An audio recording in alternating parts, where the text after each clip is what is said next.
बिस्मिल्लाहिर्रहमानिर्रहीम।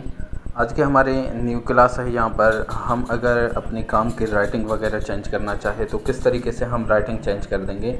इसके लिए हमारे पास जो राइटिंग्स यहाँ पर दिए गए हैं, इसकी मदद से हम यहाँ से कोई सा राइटिंग हम ले सकते हैं बआसानी से। ठीक है, यहाँ पर हमारे पास बहुत सारे राइटिंग्स होते हैं। आपने जो भी राइटिंग उठाना है आप यहाँ से उठा सकते हैं। ठीक है, लाइक दैट मैंने ये राइटिंग यहाँ से सिलेक्ट कर दिया। उसके बाद अगला ऑप्शन है हमारे पास यहाँ पर फ़ॉन्ट साइज़।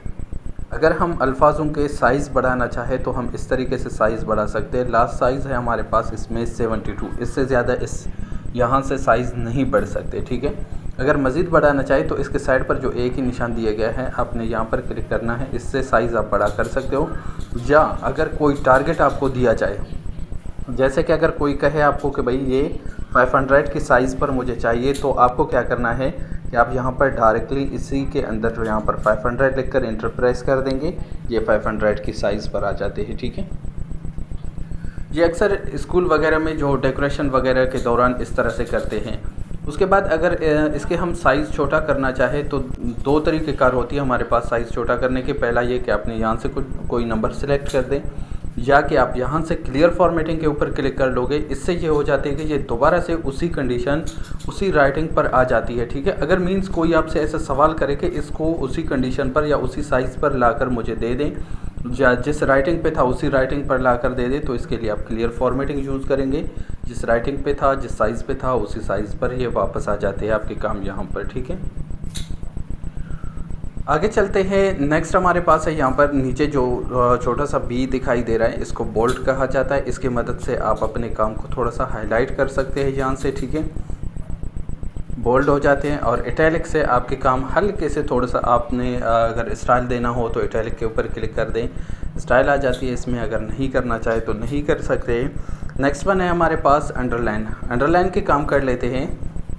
अगर आप किसी काम के नीचे अंडरलाइन देना चाहे तो अंडरलाइन की मदद से काम के नीचे आप अंडरलाइन दे सकते हैं। सबसे पहले मैं यहाँ से कुछ लिख लेता हूँ इस तरह से। ठीक है, ये हमने यहाँ से लिख लिया इसमें, जैसे कि यहाँ से मैंने ये लिख लिया। लिखने के बाद अब अगर मुझे यहाँ के इस काम को अगर अंडरलाइन देना चाहूँ मैं, तो आपने क्या करना है, सबसे पहले इस काम को सिलेक्ट करना है, अंडरलाइन के ऊपर क्लिक करना है। या कि जैसे कि मसलन हम कोई सर्टिफिकेट बना लेते हैं। ठीक है, हम आगे जो है कि एक फिल इन द ब्लैंक्स बना लेते हैं, और इसी ब्लैंक्स के अंदर अंदर ही अगर हम कोई नाम वगैरह लिख कर रखना चाहे तो बाद में उसके नीचे अगर आप नाम लिख लोगे तो इस तरफ भी लाइन आ जाएगा, उस तरफ भी लाइन आ जाएगा। आपने क्या करना है, आप डायरेक्टली थोड़ा सा स्पेस देकर आगे नाम लिख लेंगे। इस तरह से ये काम के नीचे हम यहाँ से बैकग्राउंड तो दे सकते हैं, लेकिन आगे अभी मैं एक काम करके आप लोगों को दिखा देता हूँ कि किस तरीके से काम होती है। ठीक है, उसके बाद थोड़ा सा हम यहाँ से स्पेस देकर आगे ले जाएंगे इसको, और आगे ले जाने के बाद अब यहाँ पर मैं कोई सा नाम लिख लेता हूँ। ठीक है, नाम लिखने के बाद थोड़ा सा और स्पेस दे देता हूँ यहाँ पर। ठीक है, लेकिन ये स्पेस मुझे बाद में देना है, अभी नहीं। फ़िलहाल तो खैर मैंने दे दिया स्पेस, खैर है। ठीक है, ठीक है, अब चलते हैं यहाँ से अंडरलाइन के ऊपर।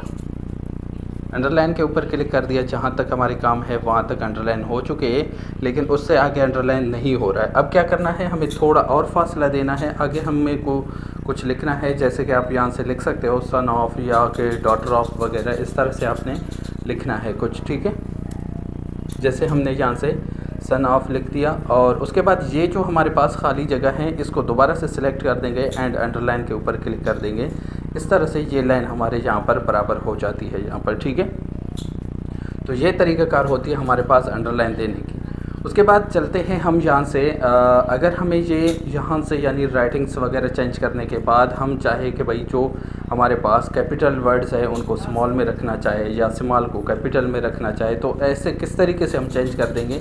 इसके लिए आप सबसे पहले पूरे वर्ड को आप सेलेक्ट कर देंगे, और सेलेक्ट करने के बाद यहाँ पर आपके पास ये चेंज केस की ऑप्शन आ रहा है। ठीक है, आपने चेंज केस के ऊपर क्लिक करना है।